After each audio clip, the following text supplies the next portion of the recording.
As the resident, aka called educated women, they got the most ratchet ass playlist. I Education mean, don't cancel out juvenile. Like education ain't canceling out back we that ass. backing it up. So do you think that it's time for us to no longer like, because you can be both. Like that's the thing. You can scrub the ground, drop it low, and be a lawyer and be a doctor. About it. Where was he hiding these big ass titties? She Girl. had to have known. Like you can't tell me she didn't know that she married a crossdresser. That's a bike pump he's using to blow them titties up like that. So we are recording. Hey girl, hey. Hey. Girl, how you doing? I'm good. Welcome. Yes, uncivilized girl. What's been going on with you this past weekend? This is Easter weekend. I ain't heard from you. You see what you been where you been hiding? Well, it all started like, girl, on Thursday. I was headed to this real estate television taping in Houston. And then my car stopped on the side of the road right by U of H, Scott and 45. Thank God I listened to GPS and actually pulled off. Girl, this homeless man or unhoused man and some white lady with a cigarette in her mouth still hopped out of her car and pushed it, and some little Mexican kid, like he had to be in his teens, and pushed it into a closed gas station. Closed, like, and I was just sitting there, like, I was of course I called my brother and ended up FaceTiming. One of my line sisters hit me up, and she could tell, she's like, girl, something's wrong. And I'm like, girl, I'm fine, like, because just like, let's move on. But she FaceTimed me, and the girl was adventures. The homeless man called himself a leprechaun. It was just shenanigans, foolishness. Of course, he was trying to holler. I was like, no, you good. I was like, I don't have any cash, but do you have a cash app? He's like, no, I got money. Pulled out his card, was like, look, it's a Church's Chicken across the street. I can get you some chicken. You want some chicken? What you want to drink? I was like, well, I mean, I appreciate that. But then he asked me, did I have string in my car? Because his pants were falling down. It was so like, I can't even. You can't write this. I cannot write this. And he, Wow. I got to get some cash on me, because I'm like, I'm gonna go back there, and if I go to this, if I see him, I'm gonna give him at least 20. But he went to the store and got himself a beer and something else, because he was like he had a nice cell phone. The white lady, when I tell you, this white lady and this Mexican dude, like they moved the car, and then because I was on the phone with AAA trying to get somebody in, and I turned around, they were all gone. They were like, man, good luck. It was just like all the angels, the diversity angels, came together, moved me away. Car got towed, tow truck driver was cool. Everybody was cool. I always felt safe. And I still made it to the real estate television taping. I mean, it was the end. They were literally applauding at the end. But I got to meet everybody there, because I just joined the new brokerage. And one of the founders is from Houston. And so he was there. I got to meet him, the brother. Like, so shout out to Mark, shout out to Kyle. It was just really good. My girl Lupita, because she was like, girl, you need to come. It's real estate and TV. Girl, come on. And so it was, one of those days. So between that, showing houses all day, had one of my clients at the design center making all the final selections for their home. I was like, oh, I work this weekend. Okay. And it was church with my mama, because I'm at mama house. Like, you gonna go at least Mother's Day, Easter, Christmas, so CME Christians, like they call them. You said what? CME Christians, yes, in Easter. So I was there bright and early, driving Miss Comfort, did the Easter thing, and then I was like, oh my God, I can just kind of rest. Nice. So it's just been like a busy weekend. How about you? I went to Miss Lisa's house, or not house, but she actually the place where we tape Uncivilized, and we've been trying to get together the last couple of times I've been in Dallas, and we haven't been able to. So she was like, "Girl, I'm having a get together," and it was just a really small crowd. Her friends are so eclectic and so cool, and we just hung out all night, watched the Final Four, which I have no clue about in a little while. But yeah, I had a really chill weekend. Watched church with my parents yesterday, and that's Bedside Baptist. Y'all was Bedside Baptist. We was Bedside Baptist. I had my tea in hand, and a little bit of breakfast or whatever. And that was that. Oh, I've been helping my mom plan her gardening class, because she's a master gardener. And so for those of you out there that, I mean, obviously you ain't been in my house, but My parents live on some acres, and my mom's a master gardener, and she has like this massive garden that just feeds. We call it the garden of feeding. And it's so much stuff in there that we just have to end up giving stuff. You don't realize how a little plant yields so much food. But she's going to be teaching people in Dallas how to garden. She's doing a gardening class. I think it's 3 slots open That's still. dope. But we're doing that on the 11th, but right before I go back to New York. I'm going back like on the 12th or something like that. So it's just going to be exciting stuff, in the garden. Teaching Yes, people. if y'all haven't had the garden of feeding, y'all need to get to it. I've seen it in person and saw the pickle craze. So if you can, do yourself a favor. She grows the cucumbers and pickles stuff and makes jelly, and she preserves. She's going to be teaching canning classes next on how to preserve your harvest, so because again, it makes so much stuff. You're going to be so sick of tomatoes by the end of the summer. Like, and it's probably 10 to 12 tomato plants out there. Plus, my sister lives in the house right behind her. They just share through the field, and she has probably 10 tomato plants and all kind of stuff in her garden. So it's going to be interesting this summer. You'll be here some, so you'll get to take some stuff back to your mom.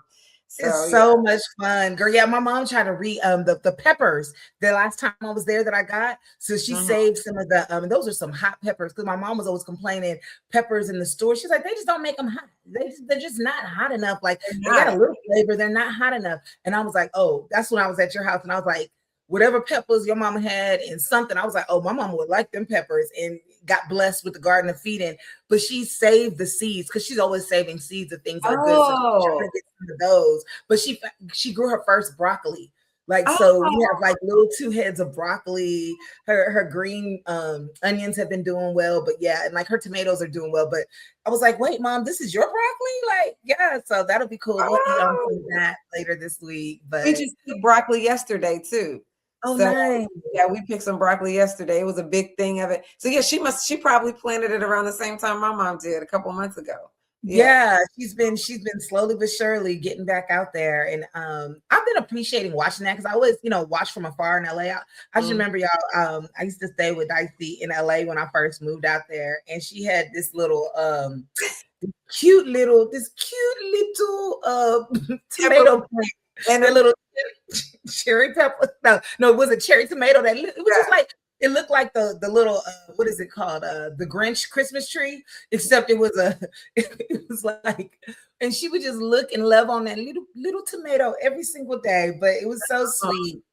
Yeah, the pepper plant I had did really well though in that window. Like I grew a lot of stuff in that window still, because LA is just so sunny. Welcome to Uncivil Live, where the news gets jumped. On this show, we break down the news using uncivil. So U is underreported, N is national news, C is culture, I is international news, V is viral, and L is the last call. So we read the article, so you don't have to, and then we gonna regurgitate them and talk about it like we in our cousin's kitchen or something. The Congressional Black Caucus Foundation is being sued, y'all. So this information came from The Root, by the way. And in the article, they explained the anti-affirmative action groups are now suing the Congressional Black Caucus Foundation over scholarships, specifically for Black students, okay? Claiming the scholarships are discriminatory and violate civil rights laws. What do we think? I mean, that they're doing Trump's wishes are coming into fruition. To me, I always thought scholarships, they were either merit-based or they were kind of like identity-based. And some were from private equity, private citizens, and some from the government. Interesting. I remember all of this started with but I know in Harvard, that was like a big deal for a little while. I feel like there were certain culture groups that were like, hey, y'all are letting too many others in because y'all are using all of these, not merit, but identity-based admissions. And they stopped, and then they saw how many of them actually weren't really getting in because they weren't even qualified. If they didn't have that whole is it? Like, if your parents or anybody in your family went there, legacy. Yeah, a lot of these people, they act so entitled. And it's like, just because, I mean, it is cool what your parents were able to do, but that don't mean you smart enough. That don't mean you're good enough. And these are the same groups that like help get affirmative action banned in college admissions. And now they're trying to expand and, you know, that fight in the scholarships and fellowships and the diversity programs. So yeah, it's crazy. It is. So do you think that the government should, you know, partition certain scholarships for certain nationalities?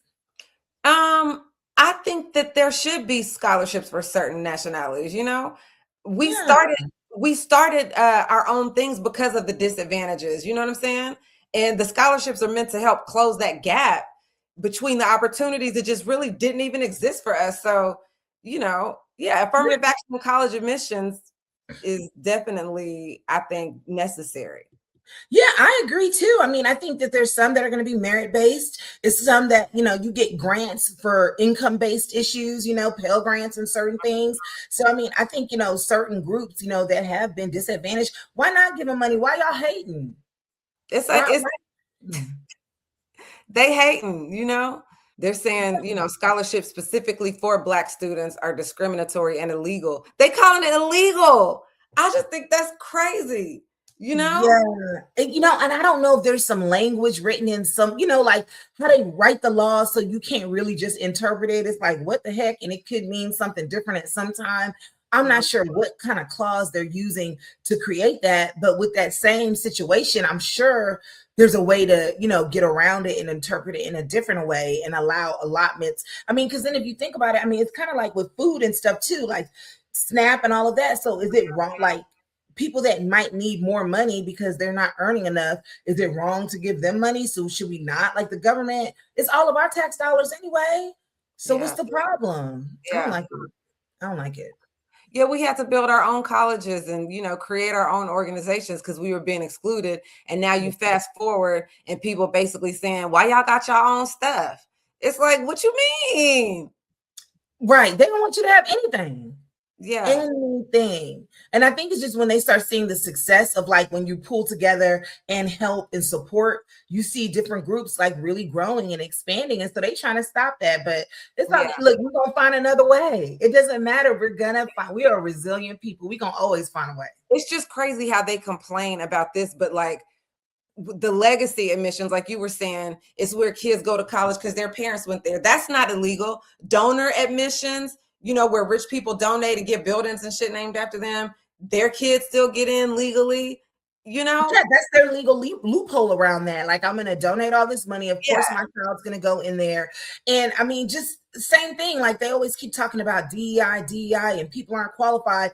But how many people like just get their family's business and maybe they didn't go to college or they didn't have any experience, but now they're hired above you because it's their daddy's company, man. That's, life ain't fair. That's the way it is. And these, you know, these scholarships and things are helping to kind of level the playing field a little bit. And what's wrong with that? I don't think there's anything wrong with that. Yeah, the fact they just want to completely eliminate the help for students whose families were, you know, just can't afford. I just think that's crazy, especially when you just have all these student, like, to me, college is just not even what it used to be. I don't know that I would even, if I had children of college age, I wouldn't necessarily be like, oh, you have to go to college to get this $40,000 in debt that you're going to be paying off for the next, you know. I know people that had their own barbershops, went to the cosmetology programs, and now they're like millionaires. Unless you're going for a specific reason to be a doctor or lawyer or, you engineer. know, yeah, some of those kind of professions like that, where you just have to have a specialized education. I don't think that I would, that wouldn't be an option necessarily for my kid, especially if they didn't want to go. And you're going to have to work. You're going to have to work. What's interesting, it's so interesting that you said that. Like, one of my former real estate teams were pretty much all Asian, and, you know, they're really big on education, but so many, and then a lot of them were immigrants. Like, they are literally the ones that immigrated over and everything, and all of them had their degrees, you know, engineering, accounting, and all of that. And several of them are like, hey, I already told my kid I'm not paying for college. you can get this real estate license and earn money that way, or find some kind of trade, or you're going to have to get a full scholarship. And I was so shocked to hear them say that, because they were just like, if you're not trying to, really go for, again, doctor, lawyer, engineer, they said it's not a good return on the investment of the money. And I just thought that was wild. Now, however, I've been hearing some people say too, with this college education thing, because I started a theater major, but as any good Nigerian parents do, they were like, they nagged me up out of that quick within 6 months. It was like, you need to figure something else, you need to do whatever, which I still somewhat regret at times. Went to poli-sci for a quick moment because I was like, maybe lawyer, but then ended with finance because I was like, oh, it's all about money. What I'm trying to say is that there's a lot of people now that are saying, like, they hear people talk about the trades and not going to college. However, the elites are still sending their kids to college. So is this some kind of like Jedi mind trick to create really two different classes of people? I mean, I think that it's been that, and these Ivy League schools, somebody that went to one was telling me how he majored in business or whatever. And for the entire 4 years, all they did was ran a corporation. They ran a real corporation. They had a CEO who was still, over everything. But that's invaluable information that only certain place. So I think that going to a state school is different than going to an Ivy League school. I agree. And you're going to go to a state school, you might as well not go to school. And I don't. Depending on your major, depending on your situation. On your major and your situation. But you're right about that, because even that's why so many people go back for like MBAs, because in your MBA you run a corporation. That's why I haven't gotten my MBA. I was like, I did that with my clothing store. I've done that with so many things. It's like you're having the actual practice of running a business. The people I'm working with, they're like multimillionaires. Every group that I end up with, I'm with some multimillionaires, and it's the same but different. And most of them, most of them don't have MBAs and things, because they're like, it's about it's always about lead generation, creating, finding new people and selling it. Period. You got to always be finding new people and selling it, servicing them and finding them. That's really it, in creating systems. Mm-hmm. I mean, I don't want to say, oh, it's just that, but really it's just that. And so when you learn those systems and you stick to them, because that's what runs the business. That's what I was like, oh, okay. You're not starting from scratch every day. It's like, no, this is the system. And then now with AI and everything, and we're learning that along the way. I just think you can go, like you said, Ivy League or those places that are really teaching you on another level. College is also good, in my opinion, for your network. Your network of people, because not going to get, a graduate degree. I do feel like, well, dang, like, where's my next network of people? Some of that I did get in LA or whatever, but my friends that did get graduate degrees, they just have people that are in their, their fields in a certain kind of way, which I do too in a certain kind of way, but I don't know. It's the same, but different. Also, going back, I mean, like talking about the network of people. I mean, I honestly, some of that is a thing that you get, because you're all some assholes, some 18-year-old little assholes who don't know anything, coming in, learning about yourselves together, parents. It's just a certain, camaraderie that you'll always have with those people that you met in college. I remember on the elevator, my parents had been gone for about 15 minutes. They dropping me off in college. Okay. They're leaving. They left for the last time. On the way inside, I met like 10 bitches on the elevator. They were like, oh, we're going to get tattoos. I don't know any of their names. I was like, oh, okay. Can I come? They were like, yeah. So one of them I think it was like 7 of us packed in this car, in like a Sentra, a Nissan Sentra, and 5 people squeezed in the back. And then I just like dove over, and I just laid over everybody's lap and went and got tattoos with people whose names I learned on the way. Like, that is what college is for, in my opinion. That is what it's for. I got a tattoo the same day my parents left. Yeah, that's crazy, right? Hilarious. So the conclusion is Black scholarships exist for the same reason HBCUs exist, because we're not included. You can't complain about a separate door when you're the one who locked the main door. You just can't do that. That's not fair.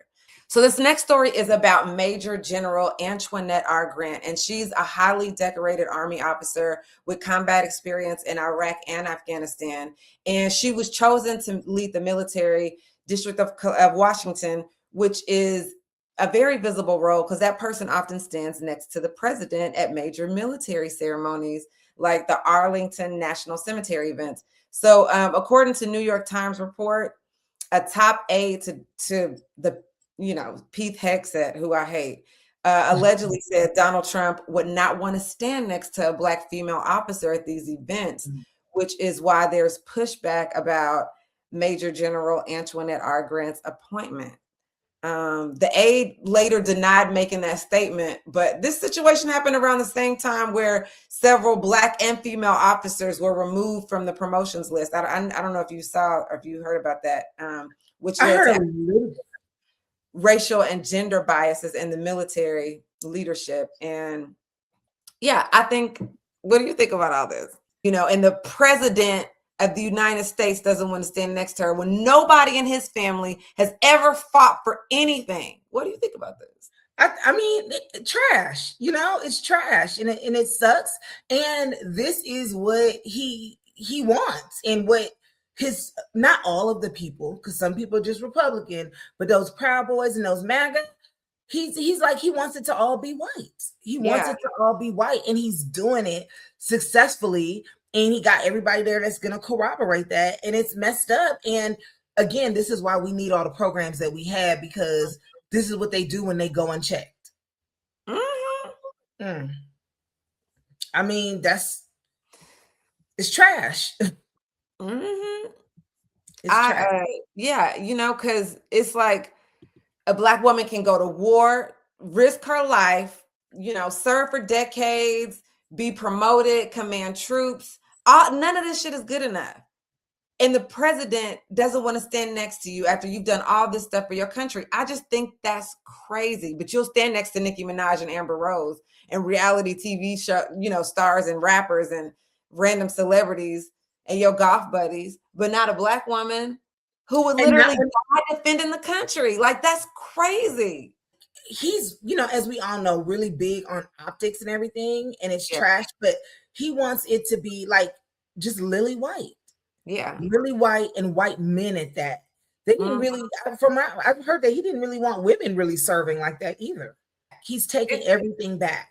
He's taken everything back, and so many Black families in this country, they got generations of military service. My family, you know what I mean? And meanwhile, some of the loudest people talking about patriotism and the military, they ain't never served. Like I said, their parents never served, and their kids, he ain't sending Barron over there. But you don't want to see the person who actually put on the uniform and, was trying to make America a better place. None of it's ever going to make sense to me. Yeah, it's just kind of like, again, like that's why they keep having so many No Kings rallies. Like, he feels like a king. Like, y'all are here to protect and serve me and my family so we can get our things done and make our money. We're on in national news, and here's what's happening. So thousands of veterans are losing their homes because the government ended a mortgage rescue program that was basically helping vets who fell behind on their payments stay in their houses after they've been, basically getting shot overseas. Basically, the program helped veterans in their interests so they could catch up, without losing their homes. And the program got shut down before replacement was ready, and now over 10,000 veterans have lost their homes. Tens of thousands of more are behind on their mortgages, or their houses are already in foreclosure. So some of these veterans followed every instruction the VA gave them, applied for the rescue programs. They were told to wait, and then the program got cut off while they were waiting. Now they stuck and behind on their payments and at risk of foreclosure. So imagine this: you go to war, you come home, okay? You buy a house using your VA loan that you just worked hard for. One of the main reasons you even went to war. One of the benefits of serving your country, and you fall on hard times. And the government tells you, apply for this program. We'll help you keep your house. Yeah, we got your back. You apply, you wait. and and then they cancel the program, and now you might lose your home, and that's what's happening basically. So this is the And that part. is Yeah, horrible. yeah, it's horrible. Trash. It's Horrible. Like, horrible. and this is also underreported news, because everybody, all of these vets, all of these people that are so patriotic need to know that it's your president, if you were going for Donald Trump, that did this, that allowed you. Because I mean, he also knows, like, when there's so many foreclosures like this, so many, anytime that there's, unfortunate situations for some, it's opportunities for entrepreneurs to come in there, buy those homes at a lower rate, get it caught up, and they're going to make more money off of that. Like, he doesn't see, I don't think he sees anybody as human. Everything is just a deal. It's either a Yeah. good deal or a bad deal, and that sucks. And like, if there are people that's and realtors and lenders that work with VA with veterans to help you figure out some kind of way, whether it's a short sale, like how can we keep it out of foreclosure as long as possible? What are other options you can do? Even if it is like, I'd be like, hey, if you can Airbnb a room out, do something, call your mortgage company, do something to save your house. And not just with that program, like, talk to some people. There, look, paperwork gangster. I'm gonna read up on some stuff, and we're gonna Yeah, figure now it out. that's one thing you're gonna do is you're gonna jump the hoops, the red tape, I'm gonna figure it out. All of that, you figure it out. It's such trash, because also, in my opinion, there's some people that think that, everybody doesn't need to own a house, or some people that are already discouraged thinking they're never going to own a house. However, home ownership is one of the easiest ways to amass wealth. Yeah. It's one of the easiest ways. And so to basically block that opportunity off for veterans who, risk their lives and their families. Yeah. It's crazy. Politicians, they always talking about support our troops, support the veterans. Thank you for your service. But what does that actually really mean if the people who went to war came home and you lose your home? And that's part of the reason why you went, so you could participate in the American dream, Yeah, the government spent billions on these wars and billions on the weapons, and but people spent it and are making billions on it. Yeah, and making billions on it. Mm-hmm. And they can't even have a home. Y'all gonna cut the program? That's crazy. Yeah. That's nasty work. But this is the real crazy part. He can make sure a $400 million ballroom gets built. Because that's what he care about. Soldiers who fought for the country have housing. Like, I just think that's crazy. They'll give you a gun and PTSD, but they're not going to help you. And even though this ballroom is privately funded, if you could raise $400 million for a ballroom, you can't help these soldiers stay in their homes.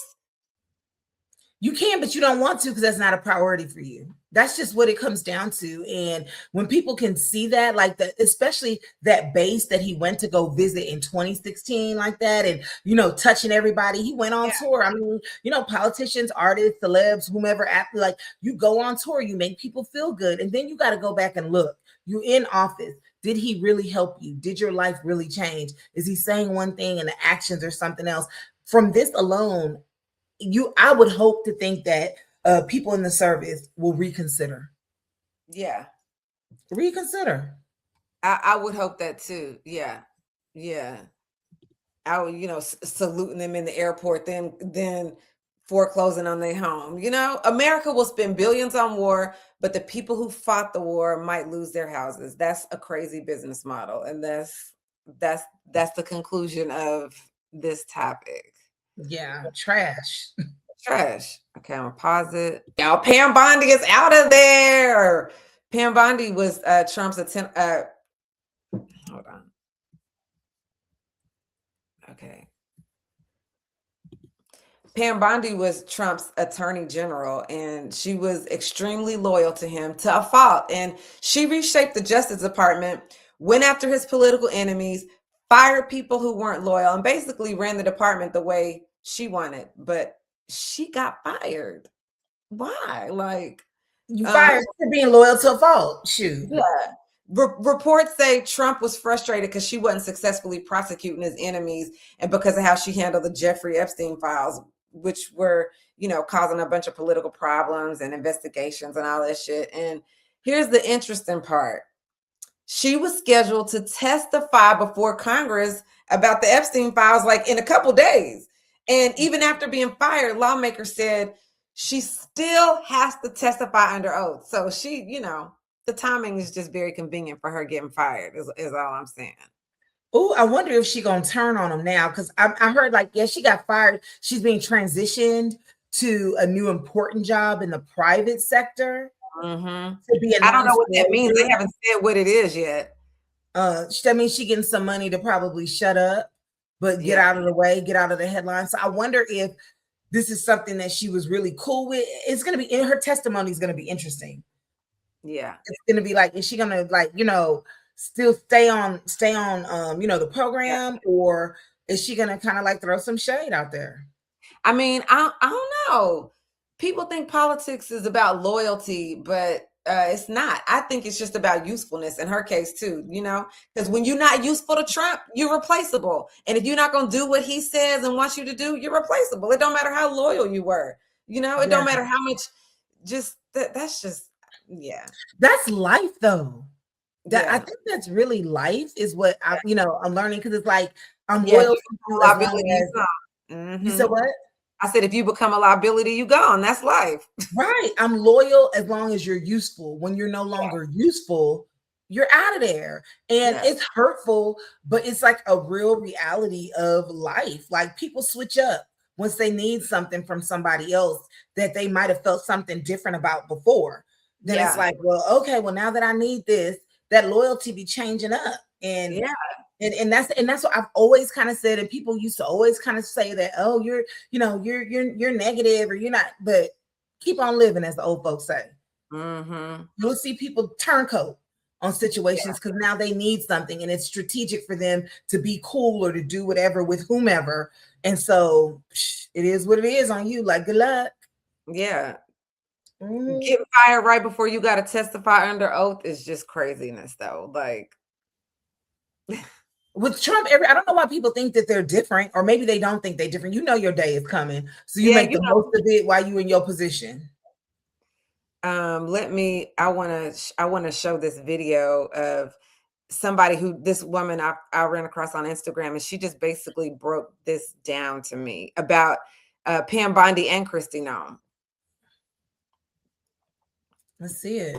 Trump has now fired 2 cabinet members, both women, both under congressional subpoena. Kristi Noem fired. Pam Bondi fired. Pam Bondi has a deposition scheduled for April 14th before the House Oversight Committee under oath about the Epstein files. She was fired 12 days before she had to sit down and answer questions. Again, I say under oath. Look, were these women perfect? No. Did they do damage? Absolutely. But that is not why they were fired. They were fired because they became liabilities, because testimony under oath is a problem when you're running an administration built on obstruction. Rep. Robert Garcia has already made it clear that the subpoena still stands. Bondi is still legally obligated to appear. The deposition doesn't just disappear just because Trump handed her a pink slip, but the Republican chair of that committee is already waffling on enforcement. The question isn't whether Trump fired these women to avoid accountability, because he absolutely did, but will Congress actually let them get away with it? Probably, so call them. I mean, I think she pretty much summed it up. Nailed it. Yeah, I don't know. Mic drop. Mic drop. Ooh, yeah. Yeah, well. As the resident, AKA.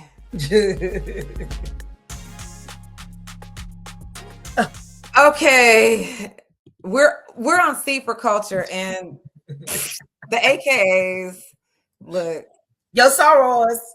Why would they hire Trick Daddy? Who?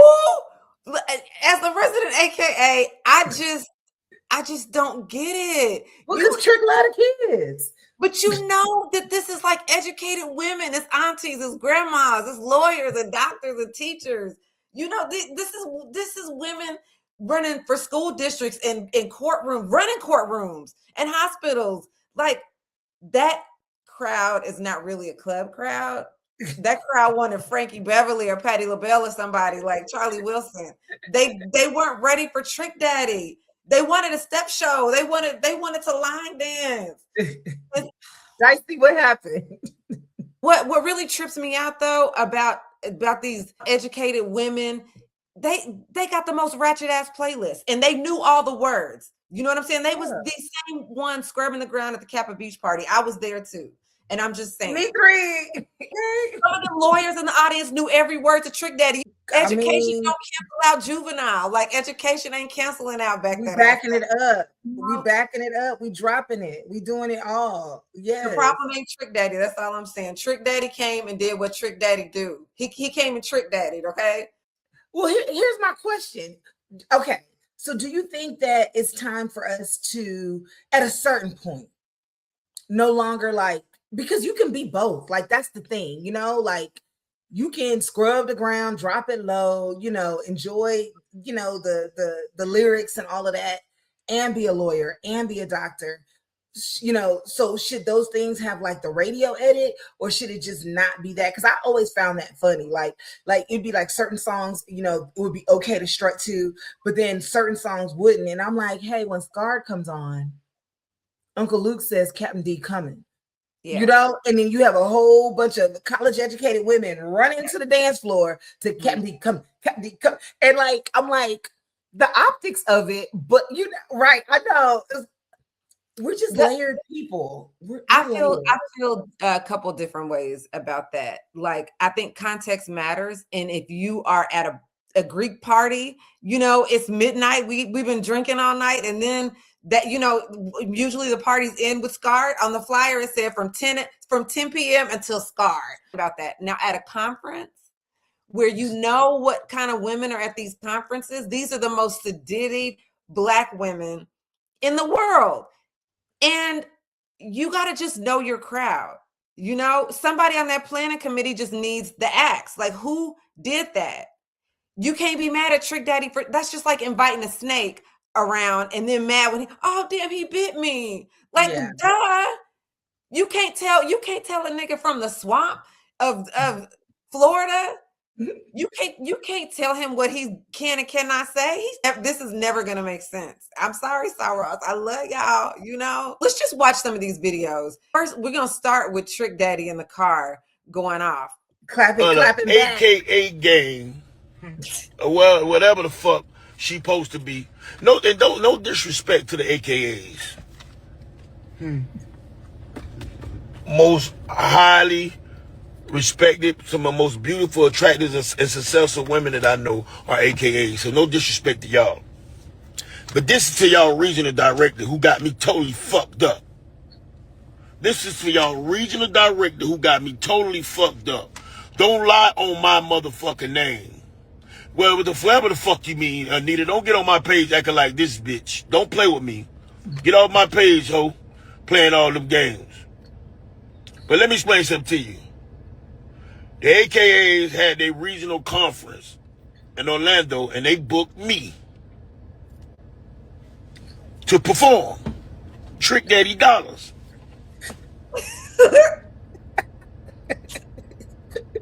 Yeah, they booked me to perform.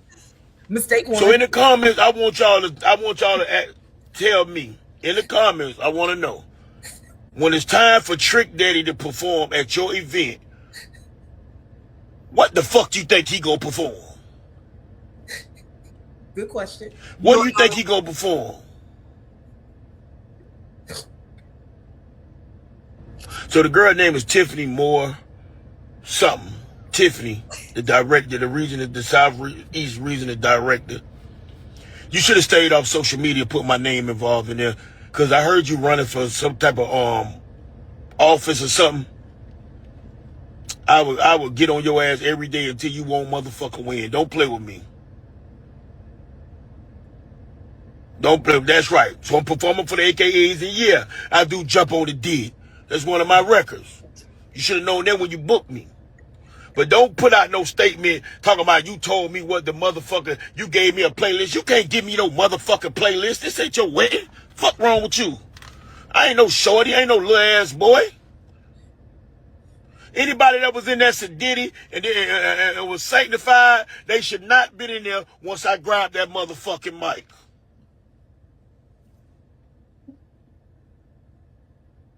I ain't asked to be there, y'all. And I gave you, y'all motherfucker give me the rest of my motherfucking money. Put a GPS in, shit. Y'all motherfucker give me the rest of my money, cause I gave y'all a discount. Cause y'all came through some friends of mine, and I gave y'all a half price show, and you get on the motherfucker, you wake up and get on the internet, feel like you gotta do some micing, and you gotta explain to somebody about what went on. Oh, look, it was more than that, but that just gives y'all the gist. Okay, so now before we dig in, just for the context, I'm gonna play two more videos. These are both from him being on stage, and this is just so you can see like how the audience y'all let me know if they were enjoying it or not.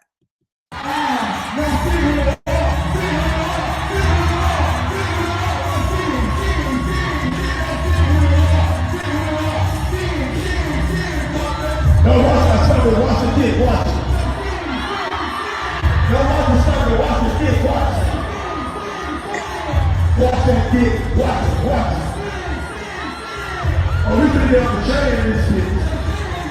I'm on studio,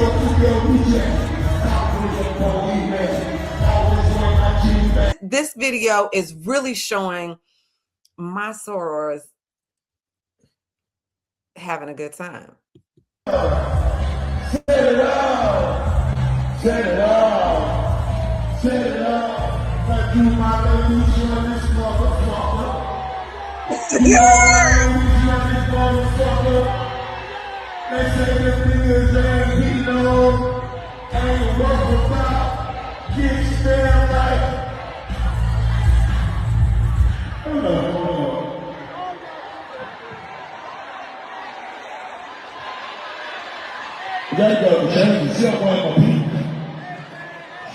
So what's your take? I heard he was performing at the end of the night, like in that video where he was clapping back in the car.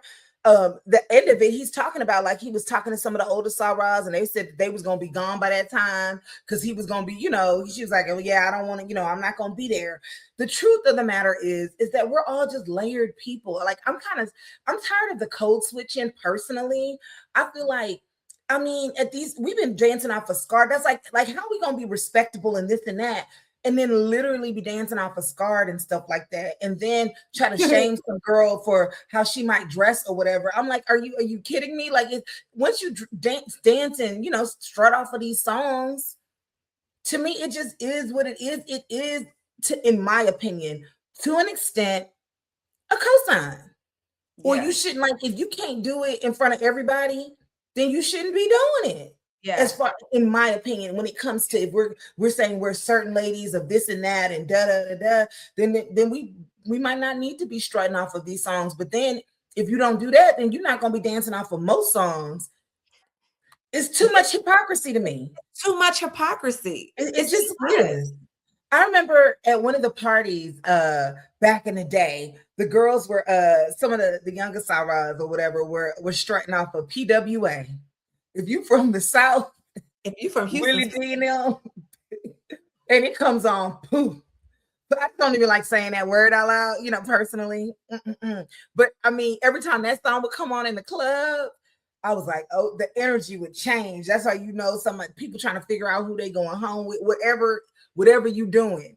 And they were getting so mad at the girls, like, don't strut off of that. And I was like, but the main song we strut off of is Scarred. And I didn't know how many people didn't know the lyrics to Scarred. And so I shared that it starts with Captain D coming, and I'm like, he's literally, and like we're running, preparing for him to ejaculate. And then we fight over that song, like who got who made the first strut between the Deltas and the AKAs. And then the Sarah was like, I didn't know that. And I'm like, but now. And you still gonna strut off of it. That's my thing. You have to do better. Whatever, but just the one that, We definitely have that conversation. Like they said, they want a lady in the streets and a freak in the bed. But how do you become a freak in the bed unless you put in some practice? Yeah. You gotta practice. It's no way you can even censor his music, you wouldn't be listening to nothing. It would be like, yeah. it wouldn't even, how would you censor Trick Daddy? You won't. You could barely play his music on the radio. This whole situation is just not Trick Daddy's fault. I'm sorry. I'm on Trick's side, you know. And Dicey love the kids. Dicey love the kids too. Well, I just thought this was a funny video to end this since I'm AK and you're Delta. This looks like some shit you would do to me. Don't defamate me. I thought that was so funny. I could not wait to talk today. I'm like, so you and your girls, huh? I need to call all my AKs. I need to call all of them. Like, man, how y'all doing? Let me check in. You safe? You safe? Let me check in. Like, you know, what music you listen to? Y'all listening to gospel right now? Oh man, that was funny. All right, Trick Daddy, you gave us one. You gave us a good laugh. All right, so you know, this has been blowing up online. There used to be rumors that Brandy and Wanya Morris from Boyz II Men dated back in the day when she was younger. Well, Brandy just dropped her new memoir titled Phases, and in it she confirmed that she was 16 years old when she was dating Wanya, who was 22. And basically, Brandy said that she felt like he basically took advantage of the relationship. Like her mom is the one that linked them two together. When she was like 16, he started mentoring her. And then within a year, they was, you know, in a relationship, having sex. And then she found out, then she went out on tour with them. And he, you know, they were having sex. And then he was having sex with other people. And that's how they broke up. Of course, he was with other people. He was 22 and super famous and rich. Yeah, and rich all over the place. So an old a clip from the Breakfast Club came out from like the 2020s or 2014, I think, where Wanya was saying, you know, like, yeah, you know, they was dating and you know, she was legal enough to get it. You know, back then, because 16 and 22, my thing is like these age gap relationships. Do you think 22, like you're either a senior in college or you just graduated? Usually you just graduated because I graduated around that time. 16, you're about like a sophomore in high school. Yeah. I think go ahead. You are, but also I think that, you know, when you're in entertainment, it's different when you're super famous, really young, when you're not going to football games, when you're not having the traditional high school experience. I think that that they probably related on a lot of those kind of levels, even though there is like this power dynamic between the age differences. The life things that they were going through is something that they could only understand. You know what I mean? Yeah. And so but happen. I just feel like no matter what age you are, if there's a man that comes into your life that is helping make all your dreams come true, you're most likely going to fall for them at some point in time. And they're really ushering it. Like he was already famous. Like he called her on her 16th birthday and saying happy birthday to her and stuff. I didn't know that him and his mom wrote the Moesha theme song. He was the one that helped them get the whole Moesha show going. Of course, I would probably be in love with this guy. So do you think that he should have, being that he was 22 and he was more experienced, that he should have been like, nah, like I'm not going to let this happen? I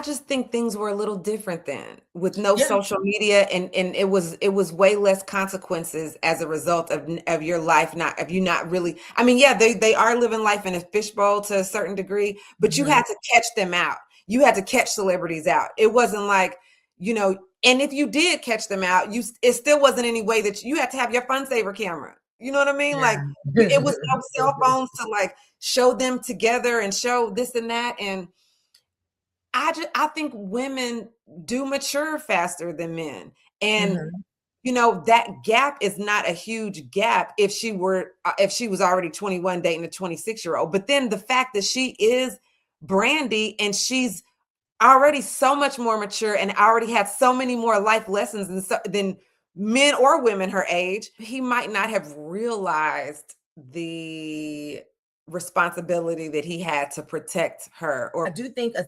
22-year-old man who's already had his experience, riches, fame, there is a power dynamic. I also think that, especially back then and back in the day, like, it's like, hey, did he get permission from her parents? He says he did. In her book, she said that they were hiding. For some reason, I just think her mom and them knew. I mean, you know what I mean? Like, they knew. And when you're singing songs, that's why she was singing Broken Hearted the way she was singing, like you're doing all of this and creating together. It's very, very intimate. I'm not saying it's right. I think that's just the thing people did back then. Think even with Aaliyah, rest in peace. They said that she was dating Dame Dash and or Jay-Z was trying to get with her, Jay-Z and Beyonce. People always kind of question, like, they met the first time when she was like 16, 17. I always think of Celine Dion and her husband, late husband, rest in peace, Renee. She was 13 when they first met. 13. And he made, or 12, and he was 38. And the relationship turned romantic when she was 19. I think in those power dynamics where somebody is making your entire career come true, part of it is definitely grooming. And they are watching you blossom. And I do think that, men and especially, older school men or whatever, they do want the youngest person that they can, mold and groom. And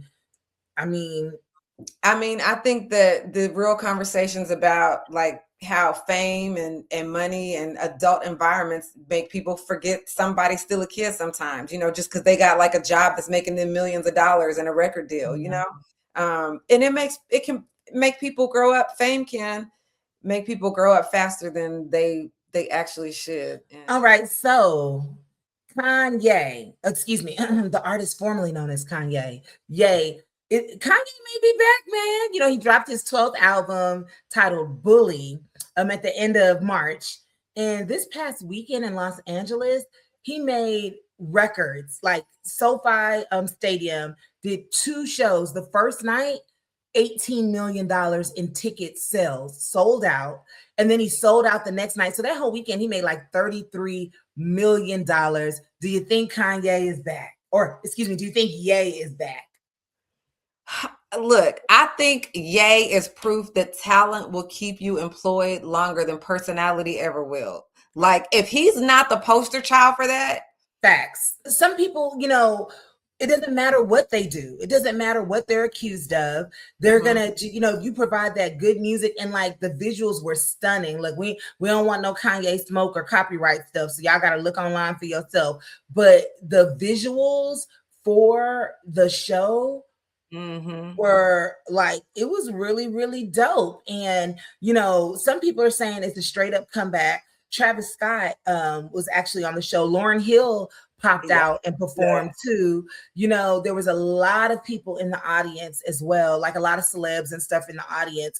And to me, that's how you a legend, when people know how to separate your crazy ass behavior from your catalog. And that's what puts you in a different category. But I wish I could forgive R. Kelly and listen to TP2 again, but I can't. So hit it hard from the back. Girl, when that album came out, and it's like, that's how we start. I know you heard a lot of tracks. That was my shit. It took me a long time to start listening back to R. Kelly. Like after he would, after he dropped the prayer changes thing, I was like, this man is, he's a lyrical and he's a musical genius. That's just downright. But after I saw the documentary, I was sick to my stomach for a while. I like for a while. It was like, just ugh. And then, like, I think I mentioned in the last show, like, I was out of club, like, and they slid in that Step in the Name of Love, and I was on the dance floor dancing with a nice, nice little chocolate 6-footer, and we was already dancing, and that came on, and I was like, I was like, oh wait, we're still dancing. Nobody left the dance floor. All grown folks. Nobody left the dance floor. It's been so long. You don't even realize how much you still just remember things. I was like, step, side to side. And I was like, should I stop this? But I'm like, I'm having a good time. And here's another thing for anybody. This might help you, Dicey. This might help you. And I'm not saying you got to bring R. Kelly back. I'm not advocating to bring R. Kelly back. However, the victims do get a portion of all of the proceeds of his album sales from here on out. Okay. And he in jail, so all the little girls safe. Like all McDonald's and surrounding areas are safe. Girl, shut up. I'm just saying. And then you know, after divorce and back in them streets, you know what I'm saying? I forgot which song made a playlist, and I was like, you know, I wasn't thinking nothing about that. That's the thing. Like life moves on, and these core memories that people have, they're the core memories. They just are what they are. You ain't gonna have any joy in your life if you cancel everybody that is human. There's a lot of things I don't support. So Kanye was just announced as a headliner for this music festival in London called the Wireless Festival. And it's this summer for like 3 days. And basically Pepsi was the title sponsor, and so is Diego Brands. And they're like Johnny Walker, Captain Morgan. That's like their big brand company. They just withdrew as sponsorships because Kanye was announced as the headliner. And so some people say, so yeah, that comeback ain't all the way here yet, which, I mean, I agree. I just think it just takes time because, again, even with R. Kelly, when everything initially happened, all the radio stations, that's when I was doing radio, stopped playing R. Kelly. But then when he dropped that, you know, the prayer changes, the gospel album, all the things, and then the charges are like he was acquitted or something, you know, the music came back in. Same thing with Chris Brown. Initially, all the Chris Brown music got dropped. And then as people and they change and how they feel change, the music came back in, and they're the biggest supporter, especially from Black-owned radio. So with Ye, Black-owned radio is not going to let a Black man fail. I'm just going to tell you that right now. They will banish a Black woman in a second, but they are not going to let a Black man fail. And that's just a fact. I think it's cool he's selling out shows and breaking records and stuff and made that 18 million. It also shows the fans are showing up to buy tickets and they still listening to the music. They still supporting him. But at the same time, these big companies and sponsors are like, you know, backing away from the events. They don't want the controversy. They don't want the drama attached to their brand. So I feel like what you're really seeing is a split between fans and corporations, because the fans are like, oh, you know, we're here for the music, and the corporation's like, well, we're here for the stock price and for our public image, you know, and those are two very different things and motivations, you know. Yeah, you're right. You're absolutely right. And I think that also with an artist like a Kanye West, he doesn't have to headline a festival. He can put on his own shows, is what he did when he had those stadium-sized listening parties. And people were buying tickets just to hear his songs together. So some artists, they don't need corporate. Like you said, that talent really has trumped personality, is trumped corporations, and the way the world is going more independent anyway. And you don't need a label. You don't need anything. You just need yourself, and let the people decide. Okay, so here's an interesting question for you. Do you think that brands have a harder time forgiving Black artists than they do like other artists, other kind of artists? Yes. I was like, let me just let you get the question out. Yes, definitely. Especially if it's a non-Black owned brand. Especially if it's a non-Black owned brand, you know? And it just depends on, I think it depends, not a Black owned brand, and who was who got hurt. For instance, I do believe if Chris Brown assaulted the wrong Black woman.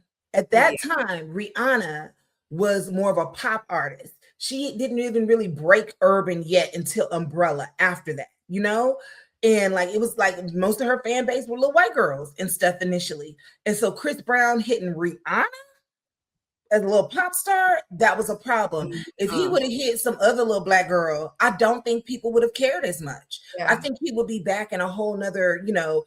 And like, he's like, I know that to me, since that, he has not reach the potential that he has. Like Chris Brown is dope as hell. He just is, period. No matter whether he has the skin color, the colorism issues, the anger issues, because Rihanna has not been his only assault case, but then there's a lot of stuff with Karrueche and some other women and stuff too. And I think that for some artists, again, because it started with Rihanna, maybe that's why he hasn't been able to overcome it. But Dr. Dre, and the times were different.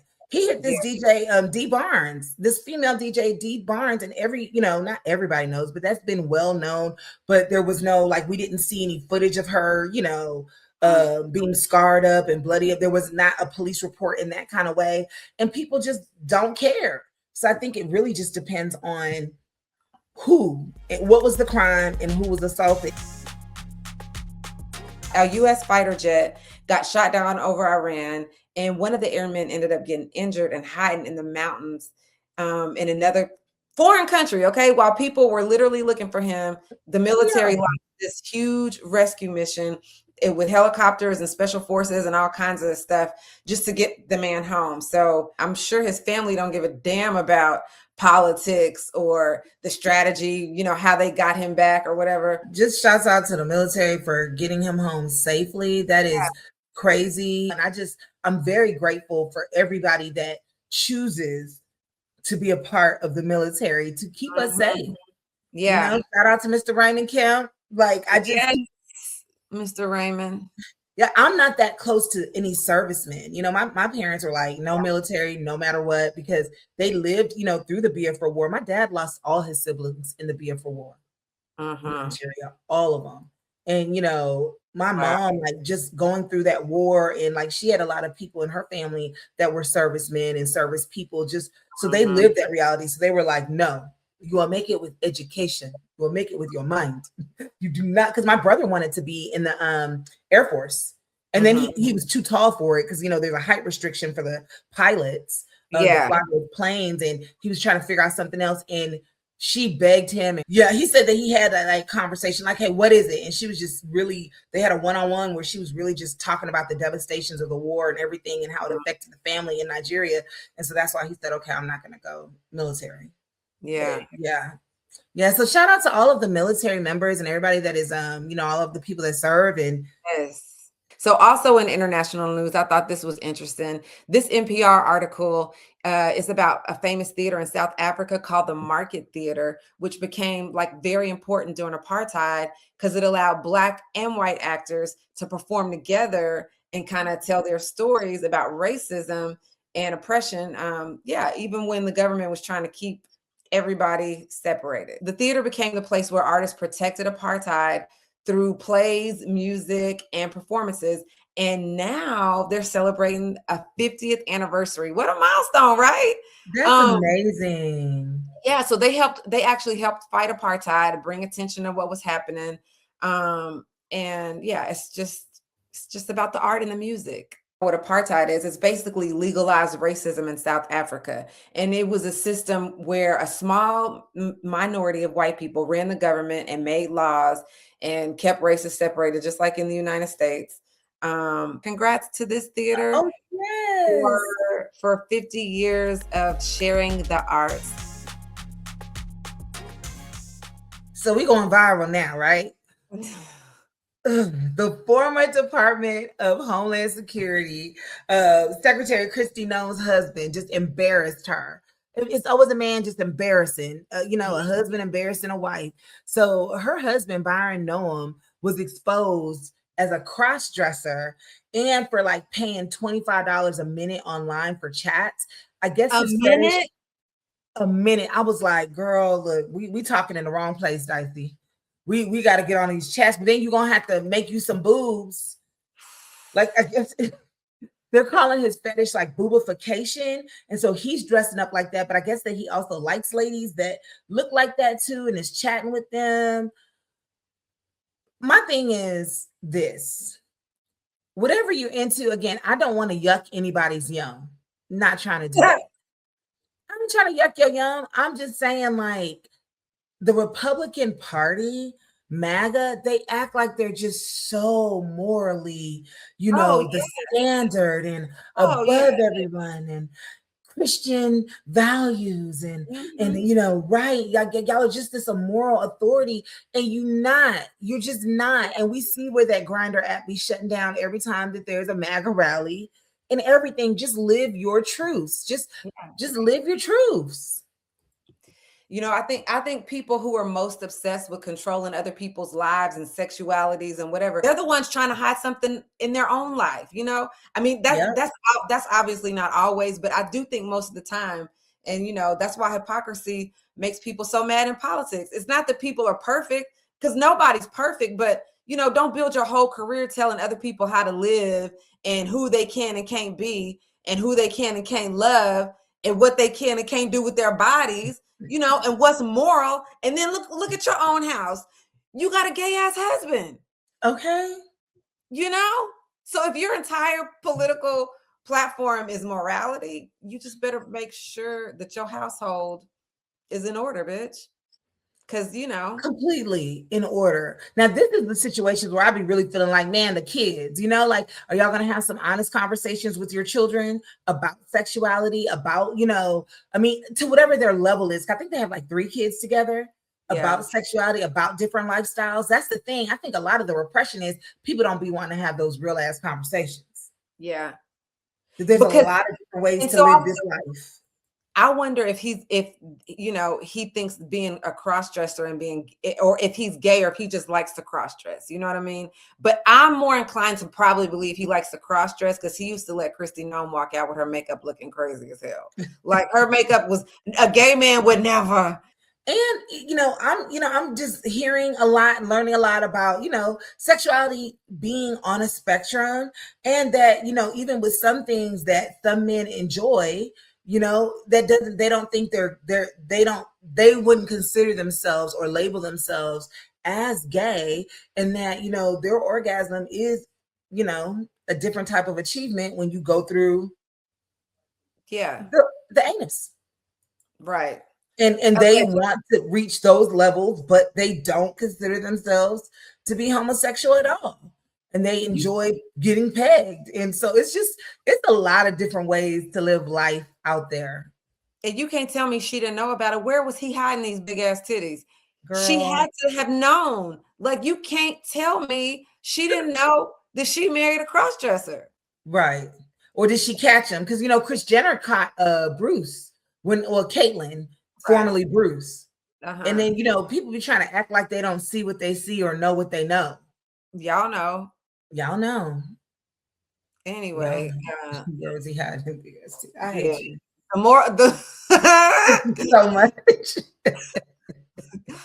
The moral of the story. The moral of the story is, bitch, your husband got balloon breasts on the internet. Ha ha ha! You Christian nationalist bitch. Yeah, he got his titties out. Girl, he was blowing them up every time she left to go to the grocery store. You know, that's a bike pump he's using to blow them titties up like that. That's not from, you can't blow it up like that perfect. And it didn't even situate him. Maybe he likes them when they're not, you know, not perfect. You know, everybody thinks men like perfect. He's like, nah, I like it a little awkward, a little asymmetrical. That's his business. And that's that story. And I think this is a huge issue. According to ChatGPT, chats will no longer be private starting May 8th, 2026. Instagram is removing the option, the end-to-end encryption, whatever that means. So it's for direct messages. So your chats will no longer be fully private, and Meta can access message content for moderation. The move is driven by low usage and a focus on safety. So DMs will no longer be a black box. So I think they was reading them already. Probably they just finally telling people they reading them. Yeah, I don't think anything's private on any social media. What you should avoid is sharing sensitive info. Don't share your passwords, your bank details, sensitive personal information in your DMs. Back up important chats. Just text. Use your text messages. What you should do. Review and export sensitive conversations before the feature is completely phased out. I'm just straight reading this right now.